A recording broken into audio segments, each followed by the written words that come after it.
change your heart, change your life, change the planet. So this is what your car looks like on a night below zero. All these little snow ice crystals form on the outside of the car. And your windows turn into a beautiful crystalline mosaic pattern.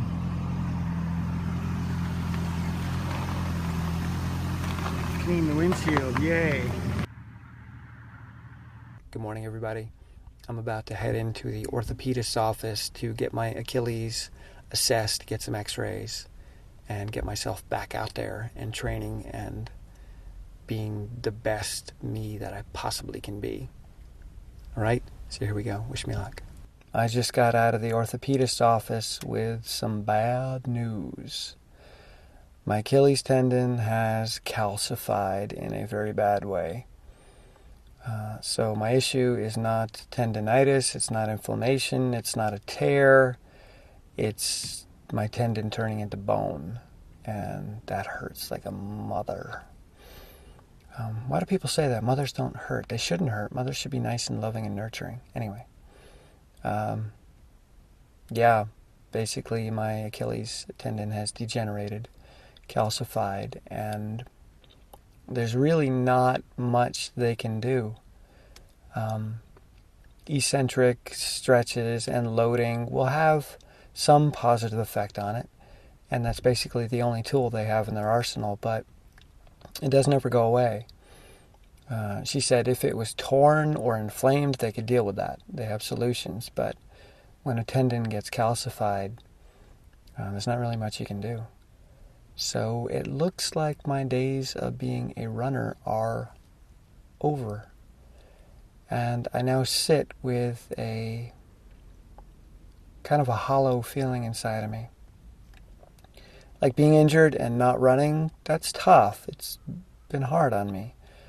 But hearing the news that my life as a runner may be over, that's hard.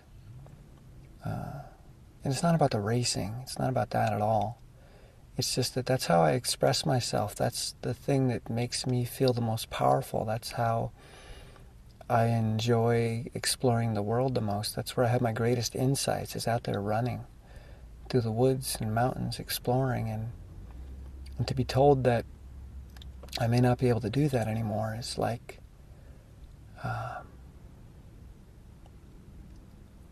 it's like being told that a huge part of me has died. So I'm sitting with that and being present to the feelings that are coming up, being present to the voices that I'm having in my head, the voices that are telling me it's doom and gloom and that my life is over. I hear them. They're there right now. Yep, hello. So I'm just letting those voices play out. I'm not fighting them. I'm not resisting them. But I'm also not grabbing onto them and letting my mind create stories about them. You know, I feel the urge. I feel the urge to make up stories about how my life is going to suck from this point forward and I'm an old man and all that stuff. But just going to be with it and work with it. I talk about working with what you have left. We're worried about doing things right or having the right things, but life is really about working with what you have left when things get taken away. So this is what I've got left. Let's see what I can do with it. Maybe I can do stair climb training. I'm going to hit the gym in a bit and do some leg strength, and maybe that will be my athletic expression. It's not the same, and I hate working out in gyms and on machines, so it doesn't do anything for me emotionally or mentally. I'm going to have to find other means of antidepressant. I don't know what that looks like yet. But that's where I sit right now. My days as an elite runner seem to be done. So it's been one heck of a day today.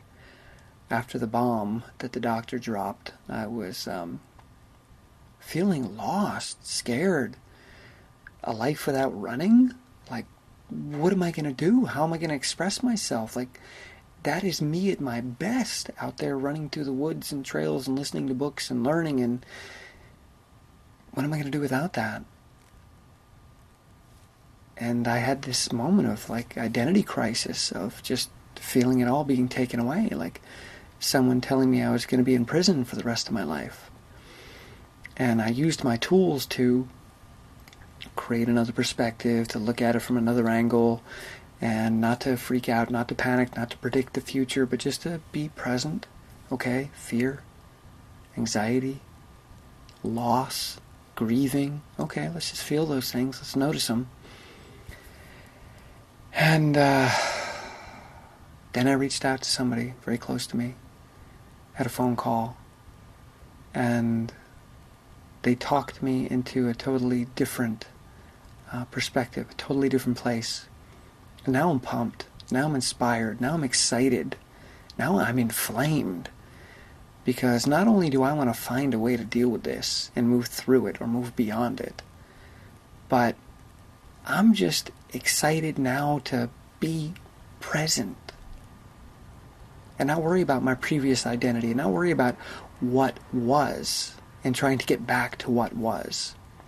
I talk about that a lot, like leaving the past behind and creating a new future. And here I am today, like, oh no, my past is being taken away. I will never be the super running guy again. And that scared me. But now I'm thinking, wait a minute. I get to create a new future. I don't have to hold on to that guy anymore. I love that guy. He's cool. He was fun. I get inspired when I look at the things that he did. But now I have an opportunity to be a whole new guy. How cool is that? I get to reinvent myself now at 46. And the sky's the limit.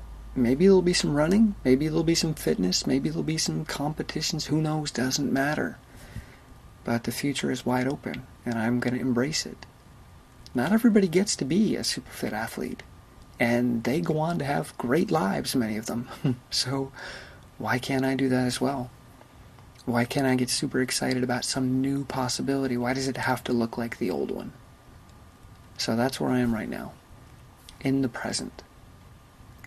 And I want to look at that word for a second, present.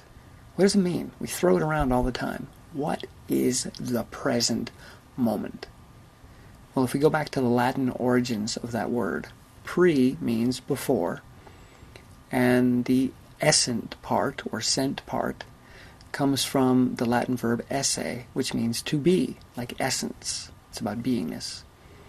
So it's really the two words are kind of overlapped, present. So the essence and the pre are kind of sharing an E and an S.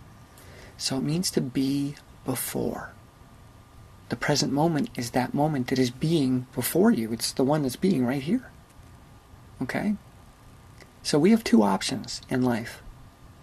Now, the option that our brain chooses by default is to be before the moment shows up, meaning that I'm going to decide who I am before the moment presents itself. Before I get to see the possibility, before I get to see what ingredients I have to work with, I'm already going to decide who I am. I am depressed. I am at a loss. I am stupid. I am fat. I am this. I am that. I am ugly. I am the guy that nobody likes. Whatever the conversation is that you have, whatever you have defined yourself to be before the moment shows up, well, that's where you get stuck. Because instead of being present, what we're doing is having a moment that is pre-sent.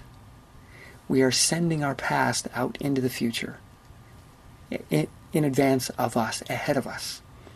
And then we walk towards it, we meet it. Like we take the fears from our past, okay, this bad thing happened to me. We lump it up into a ball, we throw it up into our future, boom, it expands, there's a big bang and inflation. Now suddenly our future is populated by our past, and we walk towards it. It's been pre-sent.